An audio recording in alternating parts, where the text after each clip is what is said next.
So far, I have about 35 hours of Fallout 76 gameplay under my belt. Even with that, it's impossible to do a fair review of a game like Fallout 76, or open world games in general where most of the content is buried in underground bunkers and found at far-flung locations across the map. No, it would take hundreds of hours to understand the game well enough to give it a fair and thorough review. So this isn't a review of Fallout 76, but it is an overview of my thoughts having played it for about 35 hours.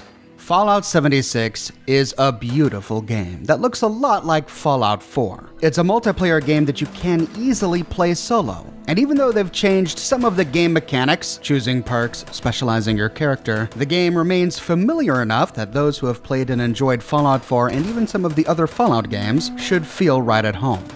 Fallout 76 is not Fallout 5. It was never intended to be the sequel to Fallout 4. Instead, it was designed to answer one question. What would a multiplayer version of Fallout 4 look like? And I believe that Fallout 76 fulfills that vision well. But even though it was designed to be a multiplayer game, multiplayer which I'll talk about in a bit, thankfully the game still plays well as a solo experience, giving fans of the Fallout franchise many of the things that caused them to fall in love with it to begin with. For those who absolutely hate multiplayer, just can't stand seeing other people running around in their game, for those who are expecting Fallout 5 with hundreds of voiced NPCs, companions, and cutscenes, then Fallout 76 will be disappointing. It's not that. But it's also not Fallout Shelter. It is beautiful, it does have lore, and anyone who enjoyed the gunplay and weapon modularization of Fallout 4 will love what they find in Fallout 76. Now, all of you know that I focus on Fallout lore with this channel, so the story was really important to me. That's why, when I was broadcasting Bethesda's E3 announcement of Fallout 76 all those months ago, when I heard that it was going to be multiplayer only... Because yes, Fallout 76 is entirely online. I had a lot of processing to do. I didn't exactly know what we were going to expect. And so from the very beginning, I was on the fence. I wanted to maintain an open mind without becoming instantly critical having never played the game. I was encouraged when I heard Todd Howard describe Fallout 76 as a multiplayer game that you could play solo. First, of course you can play this solo. You'll be who you want, exploring a huge world, doing quests, experiencing a story, and leveling up. We love those things about our games too, and would not have it any other way. That means that the game was designed both to be a multiplayer game and a game that you could play solo. It means that playing with other people is not the only way to play this game. It means that if you choose to play Fallout 76 as a solo player, you're not playing it incorrectly. You're playing the game as it was designed. I wanted to test this idea that you could play Fallout 76 solo during the beta, and so every hour that I had access to the beta, I played it by myself. I didn't group with a single person. I turned off area chat as soon as I left the vault. And it's not because I'm a hermit, it's not because I don't like other people. In fact, I fully expect to group with other people later in my gameplay, but it's because I wanted to absorb the feel of this world first before I went gallivanting off with other people or got distracted by the mundane parts of a multiplayer game. Organizing a group, meeting people at a location, waiting for them to appear, exchanging goods, sharing perk cards, giving directions, all those things that go into the multiplayer experience. I didn't want to be distracted by that. And so for 35 hours, I played Fallout 76 alone with only my live stream chat as company. And to be fair, you guys were highly entertaining and helped me avoid things I would have missed, like the keys to those cells and the floor safe in that abandoned bunker. Glad you guys were there. I found that playing Fallout 76 alone was very similar to playing Fallout 4 alone. It honestly wasn't any harder for me to level my character. I ended the beta at level 22, 23, something like that. There were other players higher than me, but I did pretty good. I was able to kill Deathclaws, hermit crabs, Yao Guai, and a variety of other cryptids. Now, I don't play a lot of other modern mainstream games. I really only play Fallout, so I don't have a lot to compare it to, but in my view, the game is beautiful. It's just as beautiful as Fallout 4 at least, if not more so. There were multiple moments when I had to stop and just take in the beauty around me. There are biomes that are so different from each other, and each of them are beautiful or startling in their own way, whether it's a dark bog lit only by small rays of sunlight that pierce through a tree canopy, or the ruins of a town that look charred, where we hear the echoes of gunfire bouncing off of the ruined buildings, or a hilltop overlooking a forested valley with trees as far as the eye can see. This game is not by any stretch of the imagination ugly. One question I get a lot in the comments of my 76 videos is whether or not I think that the game felt empty. And the reason I get that question a lot is because there's this idea that Fallout 76 has no NPCs.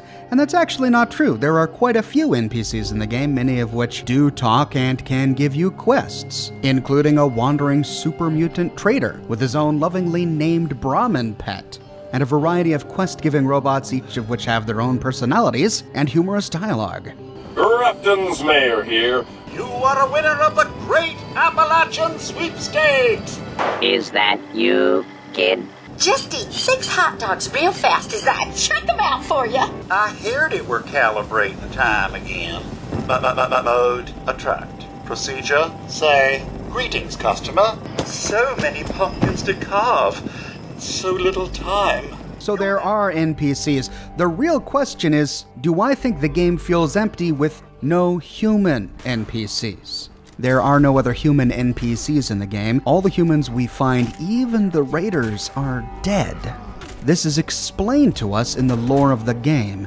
As we complete the primary quest, the pieces of the puzzle come together. We learn exactly why the responders are dead, why the settlers and civilians are all dead, why the raiders, who were responsible for killing many of those settlers, are also slumped over in their raider thrones, dead. This choice definitely gives Fallout 76 a unique feel, but it doesn't make me feel lonely or like I'm exploring an empty world. I think that would mischaracterize the way the game makes you feel, because we're constantly surrounded by fellow Vault Dwellers. Within the lore of the game, every other real player we meet is a fellow Vault 76 Vault Dweller just like us. Indeed, the dead people all around us were waiting for the door to Vault 76 to open so that we could help them with their struggles. Sadly, they just died before that door opened. But once it opens, we can step out into the wilds of West Virginia and still pick a faction, and still fight for that faction. Even when I'm playing solo, seeing other players running around helps me feel like the world is not dead, that I'm not the only one exploring. Also, having voiced NPCs in the other Fallout games didn't make me feel like it was more alive. So many humans, not many super mutants. All this walking's wearing me out. So much walking. Want to do more fighting? Most folks are just looking for a hand. All we gotta do is offer. Play your cards right, and we stand to make a whole lot of money. If anything, it made me feel like those worlds were more artificial. When you completely exhaust an NPC's voice dialogue and that NPC is left with only his standard greeting and farewell, then that's all we get from that character over and over again for the rest of our game. That's not really realistic. Bethesda is still trying to tell a full, complete, rich story with Fallout 76, but not having any human quest-giving living NPCs in the game means that they have to tell that story in other ways. And so the story is told to us in the form of robot quest givers, computer AIs, and handwritten notes, holotape recordings, and lots of terminal entries. A lot of this environmental storytelling is some of my favorite storytelling that Bethesda does. Yes, I will miss my voiced companions and their companion quests. Yes, I will miss the cast of colorful characters in every single faction. But my favorite stories in the Fallout games are the stories that don't have human quest-giving NPCs, like the story of the Survivalist from Fallout New Vegas. It's one of the most moving, heart-wrenching, touching, and inspiring stories in the entire Fallout franchise, and we never meet him. His story is told in terminal entries. Then there are the Keller family holotapes from Fallout 3, another example of environmental storytelling where we go from location to location, trying to hunt down the Keller family, hoping that they found each other, that they'll be okay, until we learn the startling truth. And in Fallout 4, the story of what really went on in the FEV lab, what the Institute had really been doing for hundreds of years, and the truth behind how super mutants were introduced to the Commonwealth was all told with holotapes and terminals inside the Institute. And so I've really been enjoying the environmental storytelling of Fallout 76 so far. I've already published a few lore videos on some of the secrets we've uncovered, but there are so many more that I just haven't had time to produce yet because this game is chock full of lore, almost to an overwhelming extent, which is why describing the game as a dead game just doesn't make any sense to me at all. Not only is there enough lore in Vault 76 itself to make a 40-minute video, which I did, but as soon as we leave the vault, we go to Flatwoods, where we are just showered in so much lore that we don't even know what to do with it. And this, I think, is one negative aspect to not having any human quest-giving NPCs. When you can't tell your story through those NPCs, all that's left is the terminals and the notes and the holotapes. And so what do? Well, you add more terminals, notes, and holotapes to the game, and this is what we find. When we go to Flatwoods, if you go to the church, if you sit down and read every terminal and listen to every holotape, you're there for over 30 minutes. I was a little frustrated when I first got to Flatwoods because in addition to trying to introduce you to the primary plot of the game, they're also trying to teach you how to play the game. Find water and strain out any big particles and chunks. Then boil it in a pot over an open fire for a minute or two, then let it cool. So we get two types of content thrust upon us at Flatwoods. We get the story and the tutorial. The tutorial is not thrilling, but it's intertwined with the story, so to get the story we have to go through the tutorial, which leads to sitting there listening to a 5-minute holotape about the benefit to boiling water instead of drinking it straight from the river. Okay, yes, we get it. The water is diseased. We gotta boil it. It doesn't need a 5-minute holotape. And then when we get to the Morgantown airport, when we finally fight our way to the top of the airport and we find the responder whom we're there to track down, we've got 2 or 3 holotapes sitting there that we have to listen to. Then there's a terminal we have to sift through with dozens of different entries. Then we find a closet with a corpse inside with yet another holotape. We're in there for another 10-15 minutes just standing there listening to holotapes and reading terminal entries. And I think that is really the only negative consequence we get for not having any human NPCs. That said, as I continued the primary quest, things became a little bit more balanced. When we got to the AVR medical facility, there was plenty of lore there, but I didn't feel like it was all just dumped in our lap. We kind of discovered it as we went along. The same when we got to Sugar Grove. It felt spread out more, better delivered to the player. Now, I've been a Fallout fan ever since Fallout 3 back in 2008 when I first started playing it. But it was the gunplay and modular weapons system of Fallout 4 that roped me into the Fallout universe. The way weapons work, how they sound, how they feel is really important to my personal enjoyment of the game. And so I'm really glad that the gunplay of Fallout 76 feels so natural. The sounds sound realistic. The way weapons are held feels comfortable, in much the same way they did for me in Fallout 4. So in addition to the lore, which I'm really enjoying, I'm having just as much fun scrapping weapons to get new mods to go back to my workshop and upgrade my favorite rifle. Discovering new weapons that didn't exist in Fallout 4, like the black powder weapons or the crossbow. But this is a Bethesda game, and there are bugs. Lots of bugs, and they're frustrating bugs. Do bear in mind that everything you're seeing in this video was captured during the beta. This is all beta footage. But there were plenty of bugs, from enemies not being responsive and strangely standing there while I'm attacking them and not doing what you would think they would do to defend themselves, to weird mesh and texture artifacts when you kill a Scorched and the head floats in the air and the body falls to the ground. Or you'll find a wall seam that doesn't sit flush, revealing the void beyond. The most frustrating one for me is a bug that was in Fallout 4, and that was the power armor frame bug. Sometimes, if you don't enter the frame from the right angle, your character's camera can get stuck. Now in Fallout 4, this was easy to get past. You just open the console, toggle clipping, and you clip right through whatever was in your way, and then turn clipping back on and you're good to go. But in Fallout 76, it's an online game. There is no console, so you're stuck. During my first live stream of the beta, I had to exit the game. And when I came back, the power armor frame I was trying to get into was gone. This was heartbreaking for me. It was my first power armor frame, so I was bummed. But then it happened again, much later in the game. By this time, I had 2 power armor frames. Now, in Fallout 76, you can pick up your entire power armor suit and carry it on your inventory. But when I tried to put 2 frames in my inventory, they stacked. And so then when I tried to deploy one, only 1 frame deployed, and the other one was missing from my inventory. At first, I thought I had overwritten it somehow, but upon looting my frame back into my inventory, it still said 2 power armor frames. Someone from the chat said, well, try dropping one instead of deploying it, and so that's what I did. I dropped the frame, and that released it from the stack. So I was able to deploy my other frame, but then I tried to walk into the frame that I dropped, and I again froze. It was horrible. So I had to exit the game, and when I returned, alas, the power armor frame was gone, and the T60 pieces of power armor I placed on the frame had vanished. So yeah, there are bugs, but I was thinking about this, and Fallout 76 is going to be the first Fallout game that will be perpetually patched. Fallout 4 continued to get patches for quite some time, but then they stopped, and we no longer got improvements and bug fixes. That's not going to be the same for Fallout 76. As an online multiplayer game, Bethesda will be supporting it for the foreseeable future, as long as people are still buying it and playing it. And so I reckon this means the game will continually be patched and bugs will be stomped out. I don't know if the game will ever be bug-free, but it's possible that 76 may be the most bug-free Fallout game, because it's multiplayer.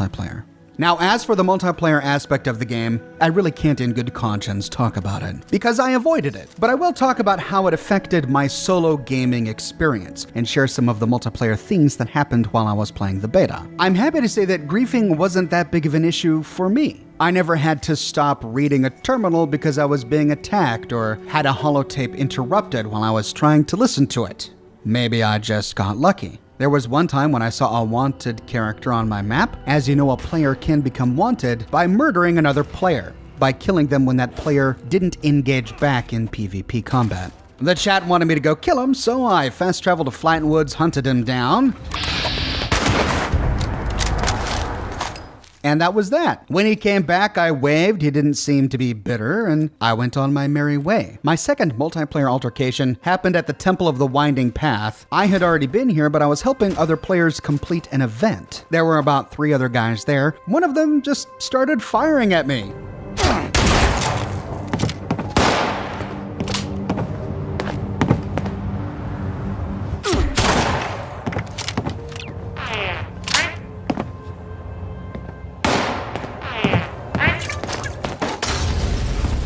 I thought it might have been a mistake. I've accidentally fired at other players as well, but he wouldn't stop. He just kept firing at me. Wouldn't leave me alone. And he was lower level than me too, so I have no idea what he was thinking. So I just pulled out my weapon, turned around.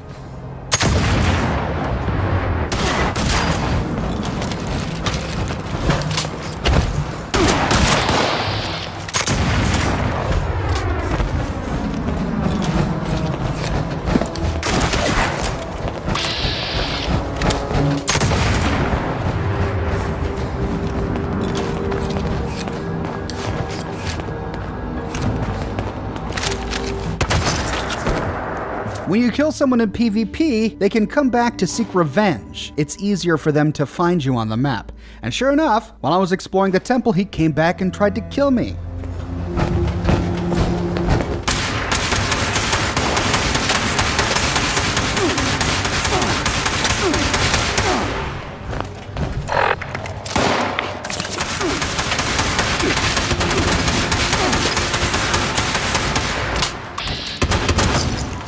But again, because he was ill-prepared, it wasn't hard to defend myself. Now, in both of these situations, they were lower level than me. I have read other stories of people being griefed, but in situations where you have a group of 4 and they're 10 levels higher than you, I can't imagine that spoiling your gameplay. But in over 35 hours of playing the beta, nothing like that ever happened to me.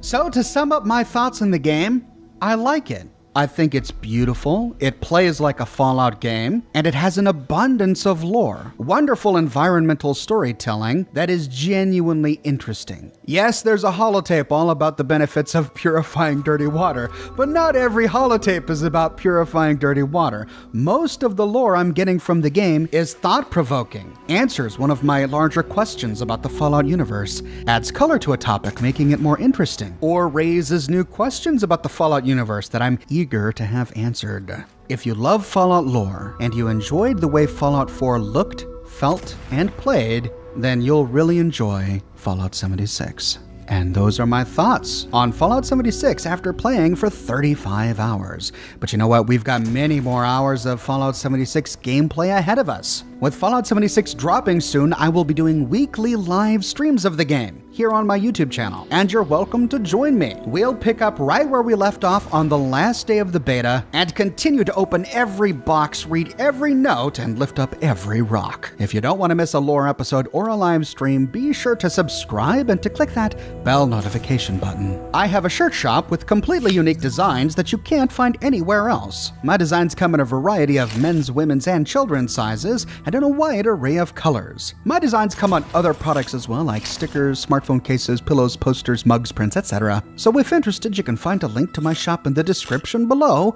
or you can click here. If you like what I do and you want to support me in a more personal way, consider becoming one of my patrons on Patreon or a member here on YouTube. But more than anything, I'm just so glad you're here watching this video with me today. Thank you so much for watching, and I'll see you soon with more brand new videos.